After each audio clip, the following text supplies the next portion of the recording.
IMD ने भी कुछ अनुमान लगाया, जो अनुमान है उसका बारिश को लेकर, वो क्या है?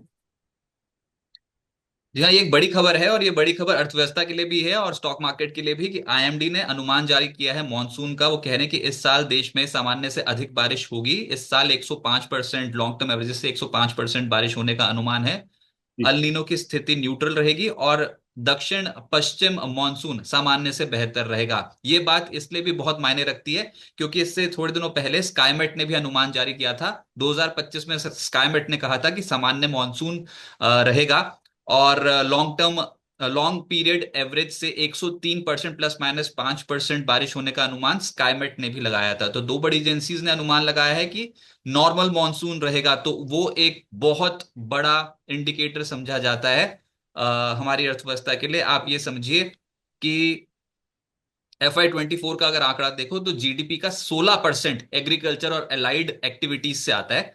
और हम यही बात कर रहे थे कि आरबीआई ने अभी जीडीपी का अनुमान थोड़ा घटाया था। लेकिन अगर इस तरीके का मॉनसून हुआ तो एक्सपेक्टेशन फिर से वो बन जाएगी कि जितना आरबीआई ने अनुमान दिया वो मीट करेंगे। और हो सकता है कि अब थोड़ा बहुत अगर बेहतर स्थिति हो तो जीडीपी का अनुमान बढ़ाने में मदद मिल जाए, अगर डोनाल्ड ट्रंप की पॉलिसीज कुछ बैकफायर ना करती हुई नजर आ रही हो तो ये हमारा मेनली एग्रीकल्चरल ड्रिवन इकोनॉमी होती है। जीडीपी का 16% हिस्सा एग्रीकल्चरल लाइट एक्टिविटीज से आता है। तो इस लिहाज से मानसून हमारे लिए बहुत इंपॉर्टेंट रहता है। और साथ ही साथ रोजगार के मौके भी बहुत प्रोवाइड करता है। 46% पॉपुलेशन इसी से ही एग्रीकल्चर इनकम ही मानी जाती है। और उम्मीद यही है कि अगर अच्छा मानसून होगा तो वो जीडीपी में फिर एग्रीकल्चरल एक्टिविटीज बहुत कंट्रीब्यूट करती हुई नजर आएंगी। तो इसको अगर मार्केट के नजरिए से देखें सलमान को, तो उसका मार्केट पे कैसे इम्पैक्ट पड़ने वाला है?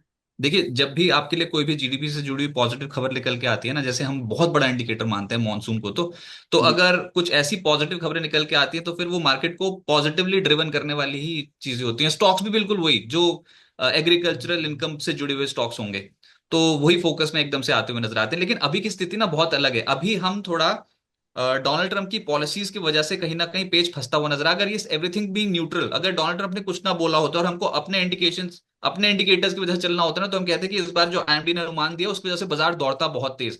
आज बाजार के दौड़ने का एक कारण ये भी है कि आईएमडी का फोरकास्ट आने वाला था, उससे पहले बाजार एकदम से चढ़ना शुरू हो गया। और आईएमडी का जब फोरकास्ट आया तो उसके बाद और तेजी। तो मुद्दा यही है कि बाजार पे इसका पॉजिटिव इम्पैक्ट ही पड़ता है। और आप देखते हो कि खास तौर से ग्रामीण क्षेत्र से जुड़ी जो कंपनियां होती हैं और जो लेंडिंग कारोबार में होती हैं, ऑटो फाइनेंसिंग कंपनियां होती हैं, वो भी कहीं ना कहीं फोकस में आ जाती है। तो पॉजिटिव इम्पैक्ट देखने को मिलता है ओवरऑल और अर्थव्यवस्था के लिए बहुत बेहतर एक इंडिकेशन बनता है। अब ये देखो ना, पैदावार बढ़ेगी, अच्छी एग्रीकल्चर जब होगा, इनकम बढ़ेगी लोगों की, तो उसका असर तो पॉजिटिव ही पड़ेगा। और सेक्टर से इससे कौन से प्रभावित हो सकते हैं, और किस पे असर देखने को मिल सकता है अगर? एग्रीकल्चर से जुड़े हुए जो जितने भी सेक्टर हैं, कृषि से जुड़े हुए जितने भी सेक्टर्स, जैसे कि रूरल थीम पे ऑटोज, खासतौर से टू व्हीलर्स और ट्रैक्टर सेगमेंट से जुड़ी हुई कंपनियां, फिर उसके बाद फिशरीज से जुड़ी हुई कंपनियां, और एग्री क्षेत्र में एग्रो केमिकल से जुड़ी, फर्टिलाइजर से जुड़ी जो कंपनियां हैं ये। इसके अलावा एफएमसीजी तो रहता है फोकस में। आज नहीं चला, आज उसका बिल्कुल अलग कारण है क्योंकि आज हाई बीटा स्टॉक्स जो थे वो एकदम से ड्राइव हो रहे थे। लेकिन मेनली जहां पर आप समझते हो कि फार्म इनकम बढ़ती हुई नजर आएगी, वो वाले जो सेक्टर्स हैं वो बहुत बहुत फोकस में आने शुरू हो जाते हैं। और ओवरऑल आप ये सिर्फ एक कहानी है कि एग्रीकल्चरल इनकम से जुड़ी हुई कंपनी एकदम से तेज हो जाती है। एक्चुअली में इसका कैस्केडिंग इफेक्ट बहुत तगड़ा देखने को मिलता है। आप समझो उसे कि 16% ऑफ जीडीपी इस पे पॉजिटिव इंपैक्ट पड़ता हुआ नजर आएगा, तो ऑलमोस्ट फिर सभी लेंडिंग कारोबार से जुड़ी कंपनियां, बैंक, फाइनेंशियल्स, एनबीएफसीज, सब एकदम से इसके चलते बहुत पॉजिटिवली प्रभावित होते हैं।